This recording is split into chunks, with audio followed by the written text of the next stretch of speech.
Телеканал «Якутия-24» продолжает вещание в прямом эфире. Это программа «Итоги дня». В студии Влад Давыдов. Здравствуйте.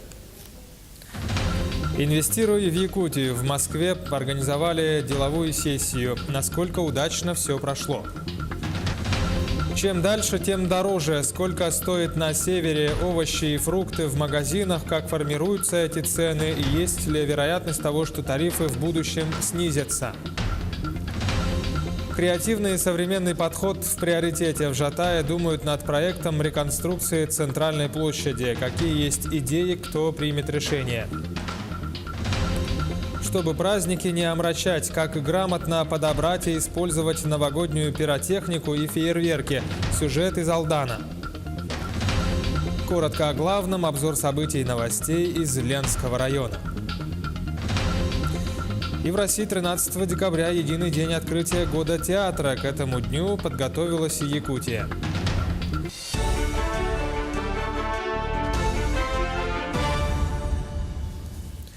По словам очевидцев, эвакуировано около 20 человек. Один мужчина доставлен в реанимацию. В поселке Арылах Мирнинского района горит двухэтажное деревянное общежитие. Эту информацию, которую сейчас распространяют в социальных сетях, подтвердили в единой дежурной диспетчерской службе. На месте сейчас работают огнеборцы. Пожар находится в процессе тушения.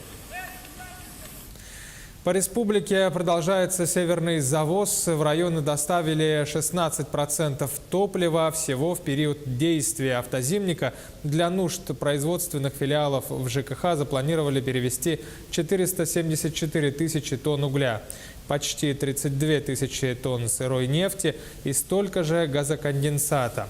Сообщается, что северный завоз в этом году идет хорошими темпами, так как подготовительные работы к зимнему завозу были начаты заблаговременно. На сегодня запасы топливно-энергетических ресурсов в производственных филиалах предприятия обеспечивают должную работу котельных до открытия устойчивого автозимника. В Минэкономике Якутии обсуждают проект стратегии развития арктической зоны региона. Ее разработали в двух вариантах – базовом и целевом. Разработчики документа делают упор на жителей 13 арктических и северных районов республики, в которых сконцентрирован основной потенциал развития. Сообщают, что комплексное развитие территории будет основано на концепции северо-якутской опорной зоны. Главный акцент в стратегии сделан на развитие человеческого капитала, сохранении культуры и традиционного уклада жизни коренных малочисленных народов севера республики. Общий объем инвестиций компании «Колмар» в Якутию составит более 120 миллиардов рублей. Об этом на деловой сессии под названием «Инвестируй в Якутию» в Москве сообщила председатель Совета директоров «Колмар Групп» Анна Цивилева. На территории опережающего развития Южная Якутия компания реализует два крупных проекта. Это ГОК Денисовский и ГОК Инаглинский. Как пояснила Цивилева, в текущем году из привлеченного объема инвестиций почти 8 миллиардов рублей потратили на приобретение горно-шахтного оборудования и почти 3 миллиарда вложили в строительство обогатительной фабрики «Денисовская». А на начало строительства фабрики «Инаглинская-2» потратили почти 2 миллиарда рублей. Если остановиться подробнее на работе деловой сессии «Инвестируй в Якутию», то она состоялась в Москве с участием делегации республики во главе с Айсеном Николаевым. Достигнуты некоторые соглашения и подписаны меморандумы. Из столицы страны передает наш корреспондент Наталья Сазонова. Приветствуя участников, глава Республики Саха-Якутия Айсен Николаев отметил, что инвестиционная политика Якутии призвана стать действенным инструментом в достижении поставленных президентом Российской Федерации национальных целей развития страны до 2024 года. Мы входим в топ-10 регионов Российской Федерации по инвестициям на душу населения, порядка 400 тысяч рублей на человека, по уровню развития человеческого капитала, который отражает большой потенциал создания в республике отраслей инновационной и креативной экономики. Сессия собрала довольно солидный круг инвесторов и предпринимателей и проходила в формате делового общения. Было презентовано 13 проектов разного характера. Мы как раз ведем переговоры и активно сотрудничаем как с региональными властями, с муниципальными властями и, конечно же, с Министерством Дальнего Востока, с нашим правительством, с министерствами финансов, экономического развития, потому что мы хотим действительно развить достойную инфраструктуру. Ключевым моментом деловой сессии стало подписание меморандума о взаимодействии между правительством Республики Саха-Якутия, Агентством Дальнего Востока по привлечению инвестиций и поддержке экспорта и обществом с ограниченной ответственностью «Национальный альянс туристических агентств». Я считаю, что мероприятие очень удачное. Я вижу большое количество инвесторов, я вижу большой интерес с их стороны. Я уверен, что они открыли для себя новые возможности сегодня по инвестированию. Уверен, что они послужат экономическому развитию и реализации социальных задач, которые перед республикой стоят. Якутия нас привлекает давно, потому что Якутия – это край полный возможностей, где очень серьезно относятся к отдыху детей и уделяют этому большое внимание. И это дало нам возможность именно сейчас воплотить нашу давнюю мечту об открытии и постройке детского лагеря на территории Республики Якутия. Было отмечено, что мероприятия инвестиционного характера теперь будут проходить регулярно. Наталья Сазонова, Михаил Кулаков, Москва. Тем временем Айсен Николаев подписал указ о стратегических направлениях развития сельского хозяйства в республике. В документе определены приоритетные задачи и показатели развития агропромышленного комплекса до 2024 года. Главная цель указа – повысить самообеспеченность населения республики основными продовольственными товарами. Этого должны достигнуть за счет роста продуктивности, в частности, путем вовлечения в оборот 28 тысяч сельхозугодий и увеличения площади эксплуатируемых земель. В указе также поручено создать фонд поддержки агропромышленного производства Якутии. В преддверии Нового года жители северных улусов республики ожидают поступления на прилавки свежих продуктов питания. В первую очередь это овощи и фрукты. Как известно, эта категория людям обходится дороже всего. О какой стоимости идет речь, как формируются эти цены? Главное, есть ли перспективы того, что тарифы на продукты для северян в будущем снизятся? Репортаж Дмитрия Тымырова.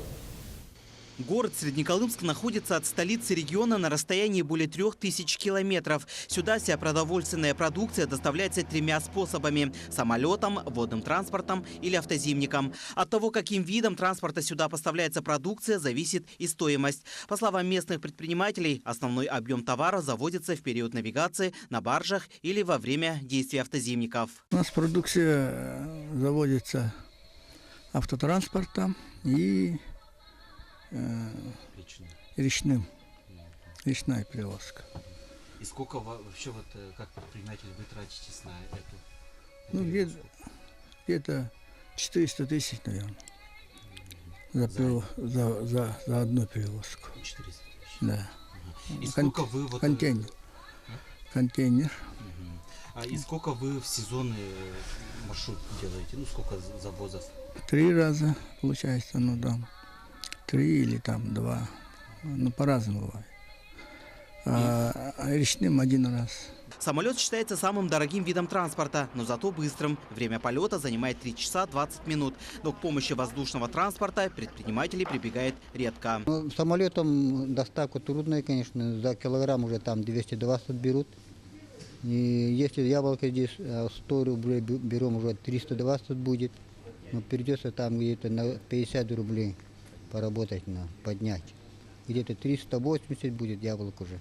На прилавках продуктовых магазинов в основном одни консервы, печенье да конфеты. То есть то, что имеет длительный срок хранения и обходится предпринимателю дешевле. Овощи, фрукты и яйца являются скоропортящимися товарами и требуют особых условий при перевозке. А значит, и обходятся в разы дороже. Мы смотрим эти сроки. Сроки главное. Иногда вот сроки пока перевозишь, уже по пути выходит уже. Жители северного городка говорят, что у всех предпринимателей цены на товары разные. И каждый раз им приходится обходить все магазины в поиске оптимальных цен. Данный магазин, по словам жильцов, считается относительно дешевым. Например, здесь штука яйца стоит 20 рублей. А в других магазинах цена варьируется от 23 до 25 рублей. Конечно, здесь у нас все дорого. Так, по идее, так-то где-то слышишь, там где-то дешевле, где-то дороже. Но здесь, конечно, дорого. Где-то дешевле бывает? Да, бывает, да, есть местами так почти. Так бывает. То есть и вы ищете дешевый вариант и идете? Да, да, желательно так, чтобы нам было удобнее покупать побольше. Сегодня в Среднеколымск прилетел так называемый «зеленый рейс». Компания «Туймада Агроснаб» доставила в райцентр 4 тонны свежих овощей. А в скором времени предприниматель Тимофей Слепцов доставит к Новому году и фрукты. И в канун этого праздника фрукты разбирает уже не глядя на цены. Ведь новогодний стол не обходится без них. Ну, товары потихонечку вот привозят. Ну, ждем от всей души. Кто-нибудь нам сладкое побольше, чтобы привезли. Зелень, фрукты, овощи мы давно уже не получали. Таким образом, причина высокой стоимости продуктов питания на севере – это транспортные затраты. Снижение цен на прилавках возможно только при создании оптимальной транспортной схемы. Сегодня в правительстве республики рассматривается вопрос о создании в Среднеколымске логистического центра для завоза социально значимых продуктов питания, который, возможно, смягчит ценообразование товаров на севере и в Арктике. Дмитрий Тымыров, Павел Пахомов, Якутск, Среднеколымск. В Госавтоинспекции России рассказали, что после введения электронных водительских документов и свидетельств о транспортном средстве россиянам можно будет управлять машиной без документов. Бумажные документы останутся как юридически значимые, но при движении можно будет использовать их в электронном виде. Об этом заявили в ГАИ страны. Разработкой специального приложения, в котором будет содержаться вся необходимая информация о водителе и его машине, занимается Минкомсвязи. Сроки введения электронных водительских документов пока не сообщаются. В 2019 году ГАИ должна определиться с их форматом. Ближе к Новому году традиционно растут продажи фейерверков и пиротехники. Они, как известно, разной мощности и калибра. Самое главное – правильный выбор сертифицированных продуктов и грамотное использование в целях безопасности. Из Алдана репортаж Татьяны Вахниной. Наступление Нового года невозможно представить без сияющего великолепия взлетающих во мглу ночи огней. Стоит отметить, что блеск многоцветия из года в год отнюдь не тускнеет, несмотря на то, что некоторые семьи отказываются вносить посильную лепту в общий праздничный салют. В принципе, сейчас выходишь в 12 часов и везде все стреляется, и так все светло. Зачем лишний раз тратить деньги? Фейерверки, петарды, хлопушки, свечи, бенгальские огни. В последний месяц года в специализированных торговых точках предстало яркое пиротехническое изобилие. Документы на товар, соблюдение условий хранения. В декабре сотрудники МЧС проводят множество рейдов по выявлению нарушений. Между тем, даже полное отсутствие таковых не сводит потенциальную опасность к нулю. При использовании фейерверков ответственность возлагается только на запускающего. Правила безопасности при использовании пиротехнических средств очень просты. Их соблюдать может каждый. Это самое главное, наверное, не использовать вблизи домов. Использование петард требует ответственности и аккуратности. Стоит отметить, что женщины в большей степени осторожны, и запуск фейерверков многие предпочитают доверить сильной половине. Алена всегда останавливается чуть поодаль от запускающего. Сама лично не использовала, всегда это была вторая половина мужчина. Им больше доверия, наверное. Виктор убежден, несмотря на приподнятое праздничное настроение, на улице глава семьи обязан сохранять максимальную серьезность. Салют должен вызывать восторженную радость, а не источать опасность. Чтобы не было поблизости никого и ничего. Ответственно подхожу к этому. Неосторожность при использовании пиротехники и несоблюдение правил поведения вблизи взрывающихся фейерверков нередко становятся причинами несчастных случаев. В первые часы января к алданским врачам обращаются пациенты с ожогами, рваными ранами и травмами, как рук, так и лица. Встречаются очень часто у нас легкие ожоги, по пальцев. А несколько лет назад был тяжелый случай, когда была травма очень тяжелое разможжение нескольких пальцев на руке. Врачи и сотрудники МЧС призывают граждан соблюдать правила безопасности и действовать в полном соответствии с инструкцией. При покупке необходимо обращать внимание на срок годности изделия, а также на целостность упаковки. Прежде чем запустить огненное великолепие, нужно разобраться в принципе действия петарды. Татьяна Вахнина, Сергей Шипачев, Алдан. Самыми популярными желаниями россиян в Новый год будут здоровье и большой заработок. Из нематериальных желаний граждане чаще всего говорят о поступлении в вуз, похудении и хорошем настроении. Это следует из результатов опроса портала Superjob. Участникам опроса предлагалось ответить на вопрос, что еще, кроме новой хорошей работы, вы загадаете под бой курантов, какое желание загадаете в новогоднюю ночь. Здоровье себе и близким загадают 3 из каждых 10 россиян. Заработать много денег пожелают в новогоднюю ночь 11% опрошенных, счастья и мира во всем мире по 9%. А в числе популярных материальных благ опрошенные отмечают такие вещи, как фотоаппарат, ноутбук, шуба. Сейчас будет короткая пауза. И далее смотрите в нашем выпуске во второй части программы. Креативный и современный подход в приоритете. В Жатае думают над проектом реконструкции центральной площади. Какие есть идеи, кто решает. Коротко о главном. Обзор событий и новостей из Ленского района. 13 декабря, единый день открытия года театра. К этому дню подготовилась Якутия. Прямое включение из театра в столице. Прямой эфир Якутия-24, программа «Итоги дня», в студии Влад Давыдов. Продолжаем наш выпуск. Досрочной доставки пенсий за январь в декабре не будет. Якутия не входит в число регионов, где январьские пенсии будут начислены в декабре. Пенсионеры получат свои выплаты, начиная с 5 числа нового года и уже с учетом новогодней индексации. В праздничные дни 1, 2 и 7 января почтовые отделения не работают, поэтому выплата и доставка пенсий начнется с 5 января. А в Якутске доставка пенсий будет производиться, как обычно, по графику, без изменений. Обращаем внимание пенсионеров, что досрочных выплат за январь 2019 года в декабре этого года не планируется. Вице-премьер правительства Российской Федерации Татьяна Голикова, говоря о досрочных выплатах пенсии в декабре месяце, имела в виду те регионы России, у которых график выплат пенсий установлен с 1 числа месяца.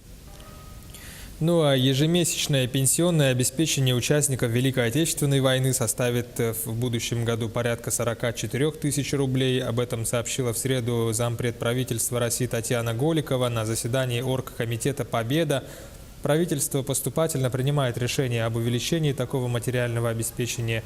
И далее увеличение пенсий будет производиться выше инфляции и увеличение единовременной денежной выплаты в соответствии с фактической инфляцией.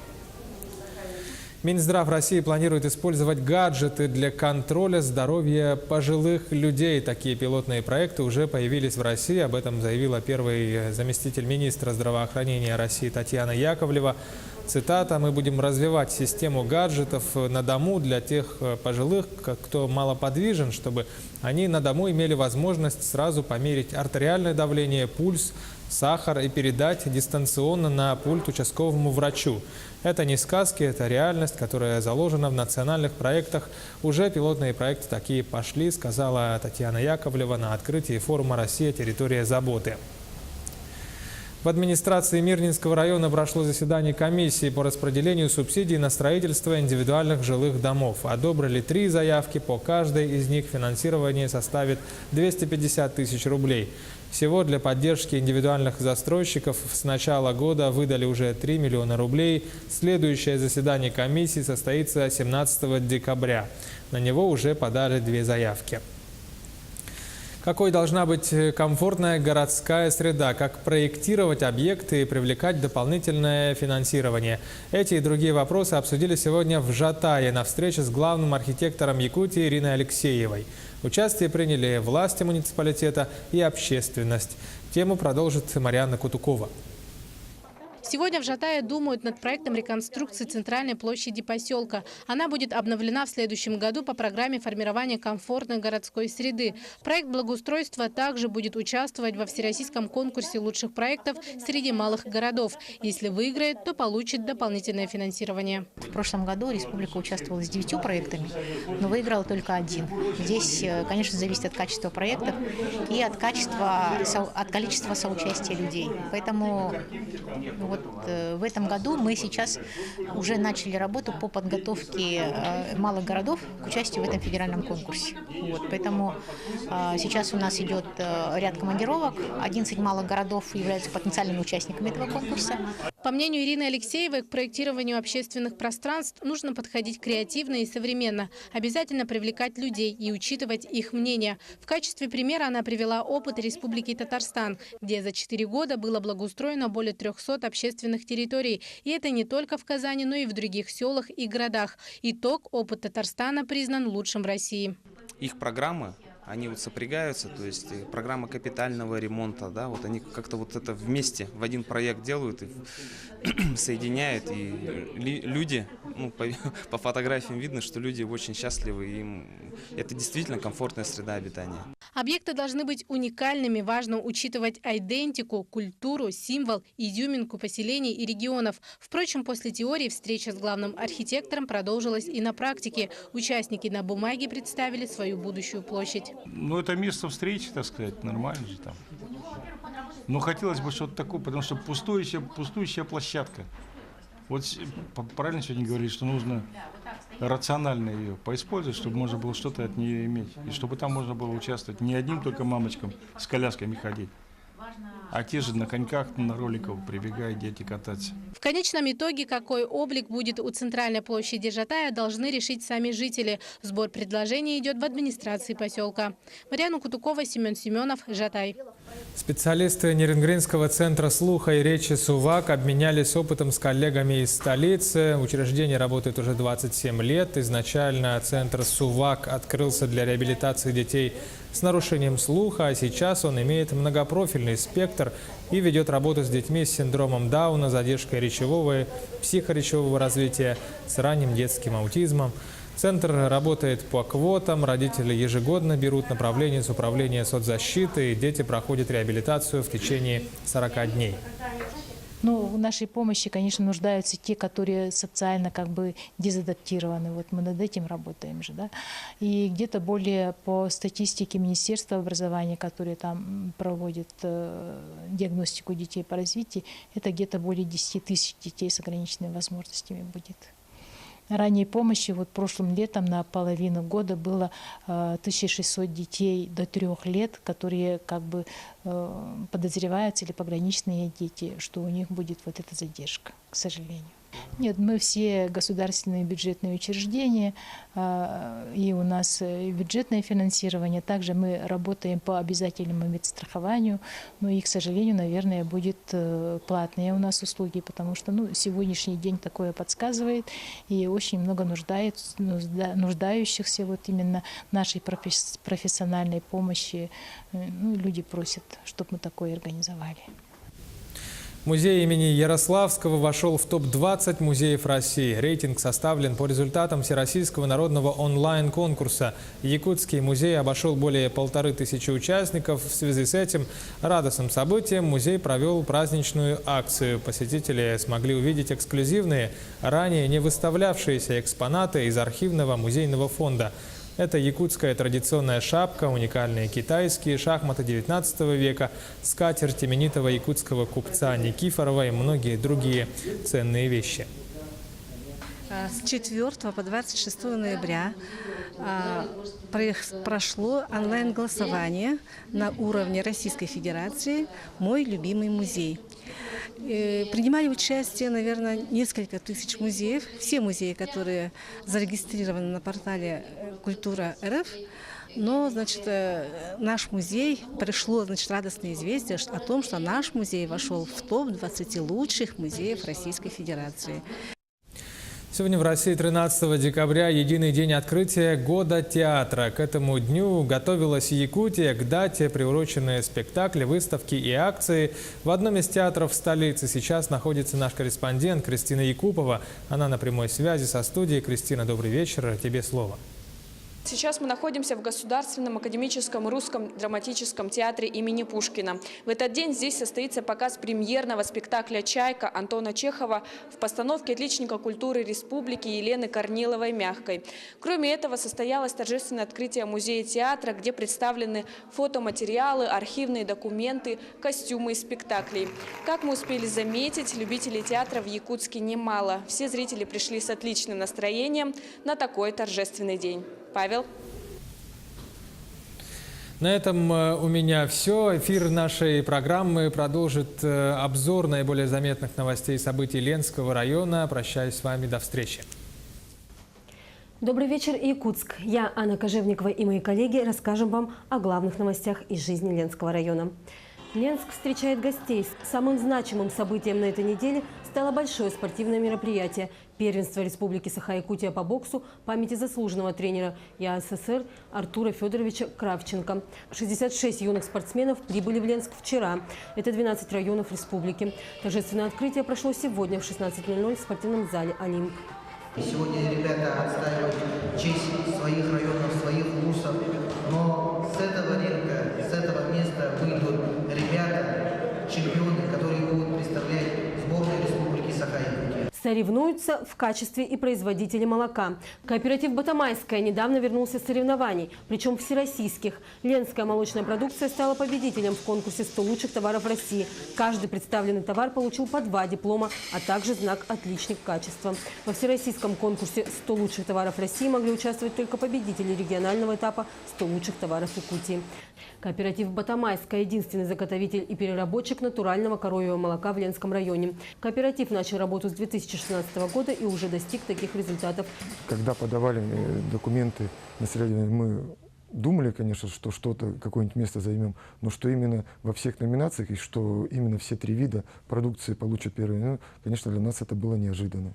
Ленчане отличились и на международном уровне. Из столицы нашей страны вернулся один из лучших волонтеров Лучи Ленска Александр Мешков. Он стал участником международного форума волонтеров. Международный форум, можно сказать, не дал, а именно подарил мне просто большое количество новых эмоций, нового опыта. Вообще опыта я набрался вообще кучу. Лекции очень интересные и очень много проектов, которые вот сейчас на данный момент не реализовали, но я думаю, что их нужно реализовать вообще по всей России. О том, что в Москве будет проходить международный форум, доброволец Александр узнал случайно, не раздумывая подал заявку. По итогам отборочного тура молодой человек стал единственным волонтером из Ленска, кто поехал на мероприятие такого масштаба. 5 дней форума пронеслись как один, признается Александр. Новые знакомства, впечатления и, конечно, свежие идеи, которые молодой человек теперь намерен внедрить в свою волонтерскую деятельность. Нам остается пожелать успехов молодому человеку. Это были все новости на сегодня. До скорых встреч.